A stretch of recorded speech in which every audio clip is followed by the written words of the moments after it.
ቅዱስ አሞጽ 5:10 አሞጽ 5:10 እውነቱን ተናገረ። እውነት የባህሪው ነው። ኃጢአታቸውንና በደላቸውን አሳያቸው፣ ዘለፋቸው፣ ገሰጻቸው። እንዲህ ሲል የሉቃስ ወንጌል ምዕራፍ 11 ቁጥር 44 ጀምሮ እናንት ግብዞች ጻፎችና ፈሪሳውያን ሰዎች ሳያውቁ በላዩ የሚሄዱበት የተሰወረ መቃብር ስለምትመስሉ ወዮላችሁ አላቸው።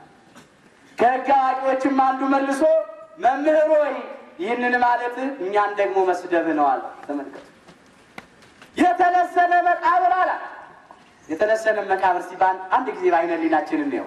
እላዩ ወርቅ ተብሎ እብነ በረድ ነው፣ ኖራ ልስን ነው፣ ድንጋይ ጥርብ ነው። እላዩ ውስጡ አጥንቱ የተልከሰከሰ ስጋው የበሰበሰ ለዓይን የሚከፋ ለአፍንጫ የሚከፋ አጸያፊ ነው። መቃብር ውስጥ ያለ ሰዎች ሳያውቁ በአንዳንድ መቃብር ሐውልት አልፈው ሲሄዱ እንደው እዚህ ቤት ውስጥ የሚኖር ምን የታደለ ነው ይላሉ እኮ። አንዳንድ መቃብር ለመኖር ያስመኛል ሳያውቁ በላዩ ላይ።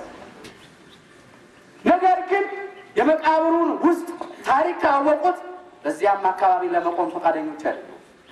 እናንተም አላቸው ባለባበሳቸው ያ ተለሰነ መቃብር ላዩ ያማረ እንደሆነ አለባበሳቸው ቃሉ ከልቦናችን ሞልቶ ተርፏል ብለው ሰናፊላቸው ላይ ጽፈው ሄዱ ነበር፣ ጠቅሰውት ሄዱ ነበር።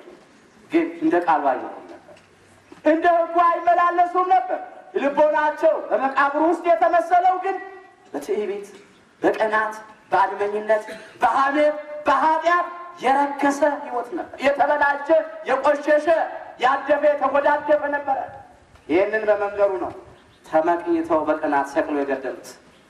ያ እሪያ በእንቁ አጠገብ አልፎ ሲሄድ መልኩን ሲያይ ደንግጦ እንደሚሰብር አይሁድም ሰቅለው የገደሉት እኮ ለምን እውነቱን ተናገርክ ነው። ሌላ ምንም በደል የለበት። ኃጢአት ለባህሪው የማይስማማ አምላክ በእርሱ ኃጢአት የለበት። ነገር ግን የዲያብሎስን ስራ እንዲያፈርስ የእግዚአብሔር ልጅ ተገለጠ ነው ያለው ቅዱስ ዮሐንስ። አንደኛ ዮሐንስ ምዕራፍ 3 ከቁጥር 5 ጀምሮ ተመልከቱታል።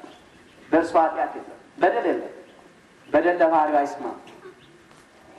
እንደዚሁ እንደ አይሁድ ያሉ እሪያዎች ዛሬም እኮ ቤተ ክርስቲያን እውነት በመናገሯ ብዙውን እንቁን እኮ ሰብረዋል። እለት እለት እኮ ክርስቶስን ሰቅለው እየገደሉ ነው። ዛሬ ብዙ እሪያዎች እኮ አሉ በየመንደሩ። መጻሕፍቱን ለምንድን ነው ወስደው የሚያቃጥሉት? ለምንድን ነው መጻሕፍቱን የሚያሻግሩት? ታሪክን ለማጥፋት፣ የቤተ ክርስቲያንን ቅርስ ለማጥፋት። የነሱ ክፋት፣ የነሱ ክህደት፣ የነሱ ተንኮል፣ የነሱ በደል እንዳይገለጥ ለማድረግ ነው። ዛሬም ብዙ እንቆች እየተሰበሩ ነው። የእግዚአብሔር ቃል የታሪክ መጻሕፍት ከቤተ ክርስቲያን ይወጡ። ሌላው ቀርቶ ዛሬ ቃል ኪዳኑ ታቦት እየተሻገረ አይደል? የጥንት ስንክሳሮች እንዴ አዋልድ መጻሕፍት እየተሻገሩ ህብራና ያሉት የከበሩት በዚህ ዘመን የማይገኙ ውድ የሆኑ እየተሻገሩ እየተፋቁ ቁርአን እየተጻፈባቸው አይደል? ስንት ጨዋታ እነዚህ ሁሉ ሪያዎች የሚሰሩት ስራ ቤተክርስቲያንን ለማጥፋት ዕለት ዕለት የሚነሱት ለዚህ። እንዲህም አለ ቅዱስ ጴጥሮስ ሲናገር በሁለተኛ ጴጥሮስ መልእክቱ ምዕራፍ 2 ከቁጥር 20 እስከ 22 ያለውን የእግዚአብሔርን ቃል እንመልከት። በጌታችንና በመድኃኒታችን በኢየሱስ ክርስቶስ እውቀት ከዓለም ርኩሰት ካመለጡ በኋላ ዳግመኛ በእርሷ ተጠላልፈው የተሸነፉ ቢሆኑ ከፊተኛው ኑሯቸው ይልቅ የኋለኛው የባሰ ሆኖባቸዋል። አውቀዋት ከተሰጣቸው ከቅድስት ትእዛዝ ከሚመለሱ ይልቅ አለ የጽድቅን መንገድ ባላወቋት በተሻላቸው ነበርና። ውሻ ወደ ትፋቱ ይመለሳል፣ ደግሞ የታጠበች ሪያ በጭቃ ለመንከባለል ትመለሳለች እንደሚባል እውነተኞች ምሳሌዎች ሆኖባቸዋል። ሪያ ቁርበቱ ስስ ነው፣ ገላው ትኩስ ነው። ፀሐይም ሲነካው ቶሎ ይሰማል፣ ብርድም ከሆነ ቶሎ ይሰማል። በፀሐይ ጊዜ ፀሐይ ላይ ቆይቶ አዋራ ላይ ሲንከባለል ይቆያል። ያ ፀሐዩ ስላቃጠለው ገላው ትኩስ ቆርበቱ ስስ ስለሆነ ይሄድና እንዲቀዘቅዘው ውሃ ውስጥ ይገባል። ያ እሪያ ውሃ ውስጥ ይገባል። ከዚያ ሊቆይና አሁን ደግሞ ይቀዘቅዘዋል። እንደረጠበ ይሄድና አዋራ ላይ እንከባለላል። ከፊተኛው ይልቅ የኋለኛው የባሰ ይሆናል። ረጥቦ ሳለ ነዋ ብዙ ጭቃ ይዞ የሚነሳው። በደረቅነቱ ጊዜ አዋራው ትንሽ ነው። መርጠቡ ወገኖቼ ማመን መጠመቅ ነው። የእግዚአብሔርን ልጅነት ማግኘት፣ የእግዚአብሔርን ጸጋ ማግኘት። ሄዶ በጭቃ ላይ መንከባለል ሃይማኖትን ክዶ ከእግዚአብሔር መለየት ነው። ከፊተኛው ይልቅ የኋለኛው የባሰ ይሆናል። ዛሬም እኮ ብዙ እሪያዎች አሉ። የዛሬን አያርገውና የሚሉ የዛሬን አያርገውና እኮ ካህን ነበር፣ የዛሬን አያርገውና ዲያቆን ነበር፣ የዛሬን አያርገውና መነኩሴ ነበር፣ የዛሬን አያርገውና ቆራቢ ነበር እኮ የሚሉ ምን ያስደንቃል? ሆኖ መገኘት ያስፈልጋል። የዛሬን አያርገውና እኮ ሰይጣንም የመላእክት አለቃ ነበረ። ነገር ግን በትዕቢት አምላክ ነኝ በማለት በልዑል እግዚአብሔር እመሰላለሁ በማለት ወደቀ። እንደማይነሳ ሆኖ ወደቀ። እሱም ወድቆ ዛሬ ሊጥለን ያገሳ እንዳንበሳ በዓለም ያሉትን ብዙዎቹን ውጧቸው ቅዱስ ጴጥሮስ እንደተናገረ አንደኛ ጴጥሮስ ምዕራፍ 5 ቁጥር 6 ጀምሮ እስቲ እንመልከት። እንግዲህ በጊዜው ከፍ እንዲያደርጋችሁ ከኃይለኛው ከእግዚአብሔር እጅ በታች ራሳችሁን አዋርዱ፣ እርሱ ስለ እናንተ ያስባልና የሚያስጨንቃችሁን ሁሉ በእርሱ ላይ ጣሉት። በመጠን ኑሩ፣ ንቁም። ባላጋራችሁ ዲያብሎስ የሚውጠውን ፈልጎ እንደሚያገሳ አንበሳ ይዞራልና በዓለም ያሉት ወንድሞቻችሁን ያን መከራ በሙሉ እንዲቀበሉ እያወቃችሁ በእምነት ጸንታችሁ ተቃወሙት ይላል። አባቶቻችን እኔ ከሞትኩኝ ሰርዶ አይብቀል አለቻሉ አህያ ይላሉ። ዛሬም ዲያብሎስ አጥፍተህ ጥፋ፣ ብቻዬን እንዴት እጠፋለሁ? ብቻዬን እንዴት ወድቃለሁ? ብቻዬን እንዴት በሲኦል እቃጠላለሁ ብሎ ዛሬ እያስመሰለ ወስዶናል ብዙዎቻችንን። መራራውን ጣፋጭ፣ ጣፋጩን መራራ፣ ብርሃኑን ጨለማ፣ ጨለማውን ብርሃን፣ እውነቱን ሐሰት፣ ሐሰቱን እውነት፣ ክፉን መልካም፣ መልካሙን ክፉ ለሚሉ ወዮላቸው። ኢሳይያስ 5 ቁጥር 20 ኢሳይያስ 5 ቁጥር 20 እንዲህ እያደረገ ስንቱን ይዞ ይባል። ነበርኩ ማለት አያስፈልግም፣ ሆኖ መገኘት ያስፈልጋል። የዛሬን አያርገውና ይሁዳም እኮ ከ12 ሐዋርያት አንዱ ነበረ። ይሁዳ ማለት የስሙ ትርጓሜ ታማኝ ማለት ነው። ነገር ግን ግብሩ ከሃዲ ነው፣ ስራው ክህደት ሆነ። ምን ይላሉ ሰዎች? መልከ ጥፉ በስም ይደግፉ። ይሄ መጽሐፈ ባልቴት ነው፣ የአሮጊቶች ተረት ነው። ለዚህ ዓለም ከሚመች የአሮጊቶችን ሴቶች ጨዋታ ከሚመስል ተረት ራቅ። እግዚአብሔርን ለመምሰል ግን ራስን አስለምድ ይላል አንደኛ ጢሞቴዎስ ምዕራፍ 4 ቁጥር 7። ሰው መልከ ጥፉ አይባልም። እኛን የፈጠረ ማን ነው ታዲያ? ስራውን የናቀ ሰሪውን ናቀ፣ ፍጡሩን የናቀ ፈጣሪውን ናቀ። እግዚአብሔርም አለ ሰውን በመልካችን እንደ ምሳሌያችን እንፍጠር። ዘፍጥረት 1 ቁጥር 26 ጀምሮ ዘፍጥረት 1 ቁጥር 26 ጀምሮ እግዚአብሔርም ሰውን በመልኩና ባሪያው ፈጠረው ይላል። መልከ ጥፉ ብለን ብንናገር እግዚአብሔርን የተሳደብ ነው ወገኖች። ከሰሪው ጋር ለሚታገል ወዮለት አለ ኢሳይያስ 45 ቁጥር 9 ኢሳይያስ 45 ቁጥር 9። ነገር ግን በዚህ ፋንታ ምን ማለት ይቻላል? ስራ ጥፉን በስም ይደግፉ ማለት ይቻላል። ምግባረ ጥፉን ምግባረ ክፉን በስም ይደግፉ ማለት ይቻላል። ይሁዳ ምግባሩ ክፉ ሳለ ከሃዲ ሳለ ታማኒ ተብሏልና ታማኝ ተሰኝቷል። እንዲህ ማለት ይቻላል።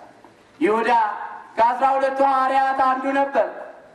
በጌታ እጅ ሥጋ ወደሙን ተቀብያለሁ፣ በጌታ እጅ ታጥቤአለሁ ብሎ ቢል ማይሰማው ይሰማል? የለም፣ ወድቋል።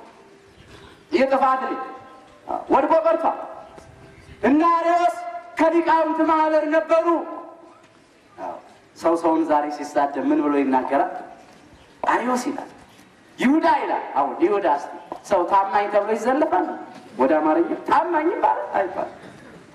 ግን ምግባሩ ያ ክፉ ምግባሩ ነው የተቀመጠው። ዛሬ ኃጢአቱና በደሉ ክህደት ሰው ዛሬ አርዮስ ይላል። አርዮስ ማለት እኮ ፀሐይ ማለት ነው ትርጉሙ። ለፀሐይ ሁለት ስሞች አሏት። መጽሐፈ ሄኖክ ምዕራፍ 26 ቁጥር 2 ተመልከቱ።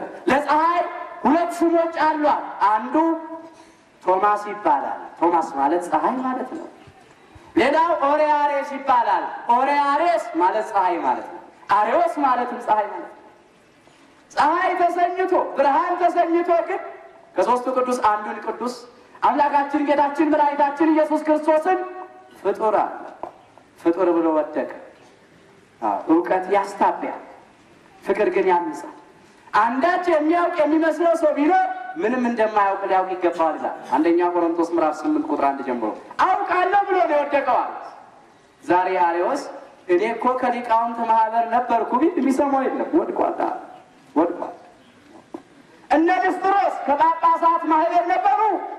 ንስጥሮስ ድንግል ማርያም ወላዲት አምላክ አትባል ማለት ውሃ በቦይ ውስጥ እንደሚያልፋል ቃል ከሰማይ ወረደ፣ በማኅፀኗ አደረ፣ ወጣ። እንደ ዳቦና እንደ ቅርጫት ነው አለ። ዳቦ ኢየሱስ ክርስቶስ አለ፣ ቅርጫት እመቤታችን ብሎ ተሳደበ። ከስጋዋ ስጋ ከደሟ ደም አልነሳም አለ። ይህም በማለት ወደቀ።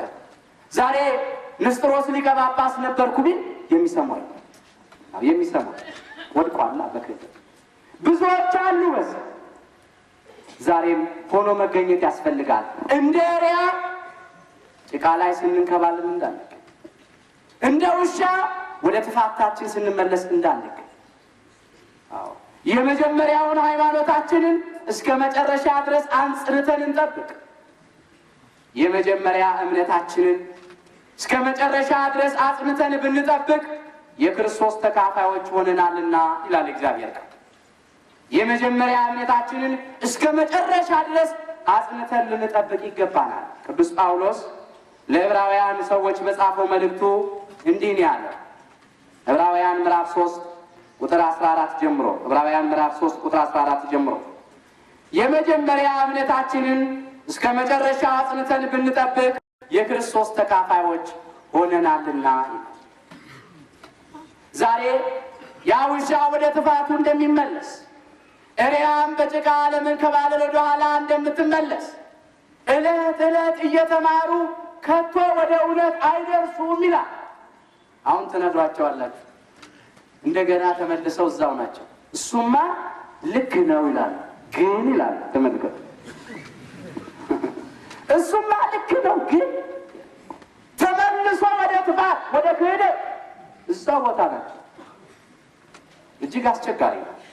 ለዚህም እኮ ነው ቅዱስ ጳውሎስ እንዲህ አለ በዕብራውያን መልእክቱ ምዕራፍ 6 ከቁጥር 4 ጀምሮ እስቲ እንመልከት። አንድ ጊዜ ብርሃን የበራላቸውን ሰማያዊውንም ስጦታ የቀመሱትን ከመንፈስ ቅዱስም ተካፋዮች ሆነው የነበሩትን መልካሙንም የእግዚአብሔርን ቃልና ሊመጣ ያለውን የዓለም ኃይል የቀመሱትን በኋላም የካዱትን እንደገና ለንስሐ እነርሱን ማደስ የማይቻል ነው። ለራሳቸው የእግዚአብሔር ልጅ ይሰቅሉታልና ያዋርዱትማልና ይላል። እነሱ ለንስሐ ማደስ እጅግ አስቸጋሪ ነው። እስቲ አንድ ጥያቄ ልጠይቃችሁ። ያበደ ውሻ መድኃኒት አለው እንዴ? ያበደን ውሻ ምን ማድረግ ነው? በመርዝ መግደል ነው። ያለበለዚያ ምን ማድረግ ነው? መራቅ ነው፣ መሸሽ ነው። ከዚያ ለጥፋት ከተጻፉ እግዚአብሔር ያልተከለው አይበቅልም፣ እግዚአብሔር ያልሳበው አይቀርምም። ይህን ልናስተውል ይገባናል። ለዚህ ጥፋት እኮ ከብዙ ጊዜ በፊት አስቀድሞ የተጻፉ አሉ። እኛ በቀደመችው ሃይማኖታችን ጸንተን